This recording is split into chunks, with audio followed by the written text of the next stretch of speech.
Oke, di sini aku bakal sharing akan sesuatu hal. Ini sebenarnya banyak banget aku dengar dari klien aku, cerita orang banyak juga, terutama mereka yang udah menikah. Gimana caranya untuk ngehandle diri atau mengatasi atau mengontrol diri, dimana kita menemukan cinta sejati, menemukan hati kita yang real, benar-benar ngerasa cinta kasih sayang itu justru saat kita udah menikah. Ya, justru kita udah nggak sendiri lagi. Itu gimana energinya? Pertama aku akan jelaskan secara astrologi Vedic atau secara Hindu dari birth chart atau dari planet yang bermain dari tanggal lahir kita, bulan dan jam lahirnya kita itu kan bermain semua. Dan aku bisa bilang memang ada beberapa dari kita takdirnya. Jika itu udah terjadi berarti memang takdir kamu harus bertemu dengan cinta sejati kamu memang setelah menikah. Ini satu kemungkinan besar karena memang entah kamu sebenarnya nggak bisa menemukan takdir cinta kamu di usia yang muda, tapi kamu udah menikah muda gitu. Jadi bukan masalah menikah sudah pasti menemukan cinta sejati, no. Karena pernikahan bisa terjadi tanpa adanya cinta, ya. Karena pernikahan itu kan seperti kerjasama, ya, keinginan untuk berumah tangga. Artinya kamu berjuang dan dia juga berjuang untuk sebuah pernikahan, ya simpelnya gitu, ya. Tapi untuk ada orang yang nggak tahu atau ngerasa jika udah masuk pernikahan ya udah itu cinta sejati, dan akhirnya masuk ke pernikahan dan ternyata udah masuk ke pernikahan ketemulah dengan seseorang yang buat dia hati dia luluh, hati dia ngerasakan apa itu cinta, kasih sayang, dan ya kamu bisa tahu ini mengarah ke arah perselingkuhan, energi orang ketiga, atau sekedar kayak hati gitu, mungkin kayak hatinya yang benar-benar kesana gitu, kayak benar-benar enggak benar-benar selingkuh tapi selingkuh batin gitu. Nah maksudnya kayak hatinya bilang, hati dia, cinta dia, kasih sayang dia dengan orang lain walaupun tubuh dia bersama pasangannya. Nah itu mungkin kau banyak dengar. Ini bisa dibilang memang ada takdir yang seperti itu. Dan apakah bisa menghindari takdir itu? Yes. Makanya bagi kamu yang belum menikah itu bisa untuk cek birth chart kamu, takdir hidup kamu. Jika kamu punya energi seperti itu, lebih baik untuk tahan diri kamu jangan menikah di bawah usia 30 tahun. Gitu. Karena cinta sejatinya kamu munculnya bukan di usia seperti itu, justru saat kamu udah dewasa. Ya. Dan ini yang menjadi problem, menjadi masalah gitu. Dan akhirnya kalau udah terjadi gimana gitu ya. Kalau udah terjadi berarti kita harus melihat dua sisi. Ya, satu sisi norma, misalnya udah dalam pernikahan, nggak mungkin kan dengan hatinya dengan orang lain, atau kamu ingin bersama orang lain, pasangan kamu ingin bersama orang lain juga, nggak mungkin gitu bisa, ya. Kalau secara norma itu nggak diperbolehkan. Oke. Tapi gimana soal hati? There is nothing wrong about heart gitu. Maksudnya nggak ada yang salah tentang hati. There is no yes or right gitu. Nggak ada yes or no, right or wrong gitu. Nggak ada yang salah, nggak ada yang benar kalau sudah masalah hati. Itu benar juga.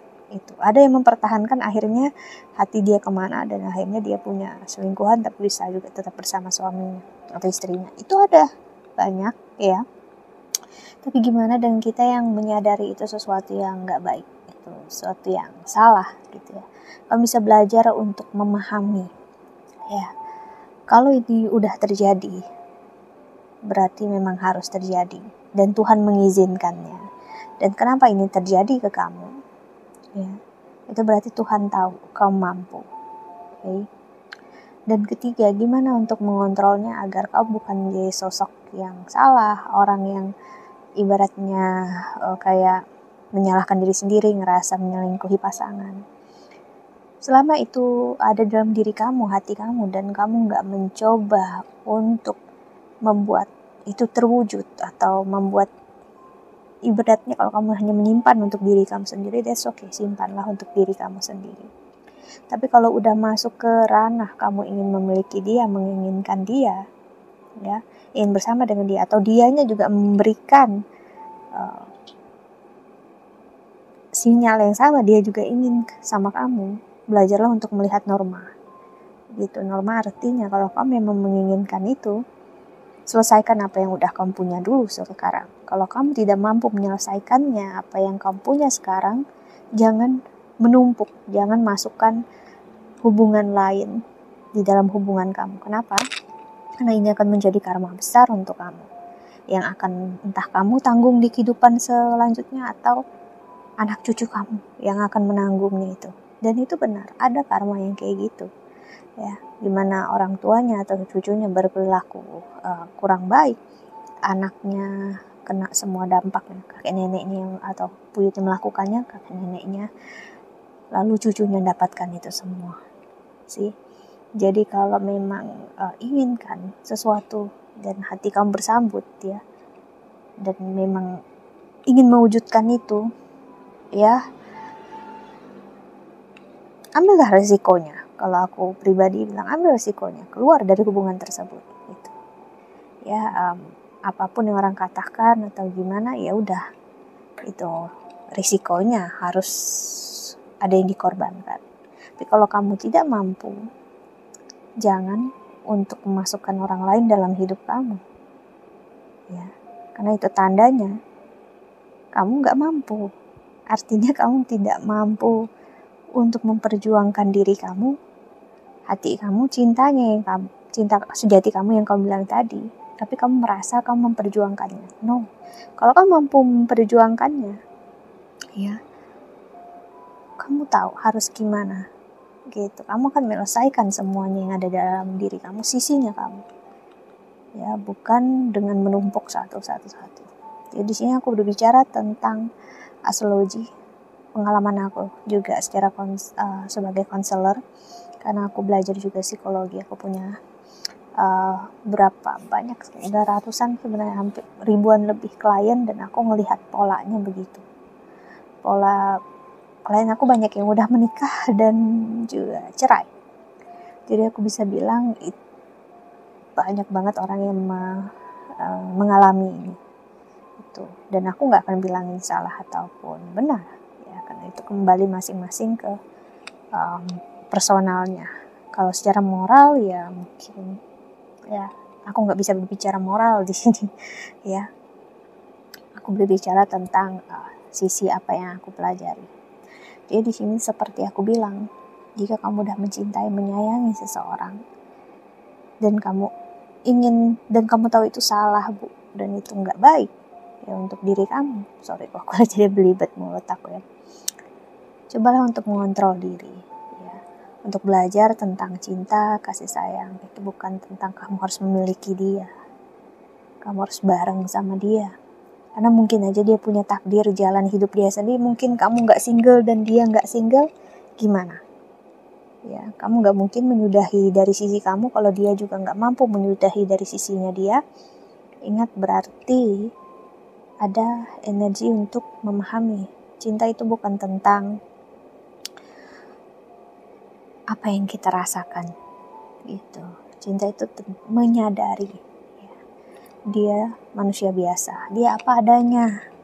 Dia punya keluarganya masing-masing, hidupnya masing-masing, kerjaannya, ya. Dan dia punya hak, sangat punya hak untuk memilih hidup dia sendiri. Dan mungkin itu tanpa kamu. Dan kamu pun punya hak untuk memiliki hidup kamu sendiri tanpa dia. Ya. Memang benar ada orang yang merasakan kayak aku gak bisa hidup tanpa dia, aku gak bisa tanpa dia. Itu ada, aku melihat juga energi klien kayak gitu, ya. Dan kalau masuk ke situ memang lebih baik untuk konseling, karena kalau secara konseling aku bisa lebih leluasa bicaranya. Kalau di sini aku kayak sensor atau aku filter. Tapi yang pastinya, ya, saat kamu menyadari hal tersebut, kontrol diri adalah yang lebih utama, gitu. Ya, karena apa? Cinta itu tentang apa yang kita rasakan, perasaan kita, emosi kita terhadap dia, toh kita berharap dia membalas cinta kita. Dan kita harus ngelihat, ini benar-benar cinta yang benar-benar real apa adanya, atau sekedar rasa kosong yang kamu terima saat ini, dan ternyata dia tiba-tiba memenuhinya. Nah, itu juga harus dilihat. Itulah kenapa psikologinya kita harus dilihat juga, ya, bukan hanya astrologinya kita. Jadi jika kamu mencintai seseorang yang saat kamu udah menikah, atau dia yang udah menikah, atau kamu single, dia yang udah menikah, ingat ya, ini cinta yang benar-benar kamu yang merasakan cintanya ke dia, atau ini bersambut, dia juga ngerasakan hal yang sama. Kedua, kalaupun kamu bisa menyelesaikan sisi kamu, apakah dia bisa menyelesaikan sisi dia juga? Dan kalau kalian sama-sama keras hati dan mampu untuk memperjuangkan hubungan kalian, apakah kalian siap dengan risiko ke depannya lagi? Kenapa? Karena yang bermain bukan lagi tentang kalian berdua, gitu. Karena yang bermain yang bermain adalah buah dari pilihan kalian saat ini. Itu. So, that's it. Aku harap ini membantu. Thank you so much for watching, dan bye-bye. See you in the next video. Jaga kesehatan.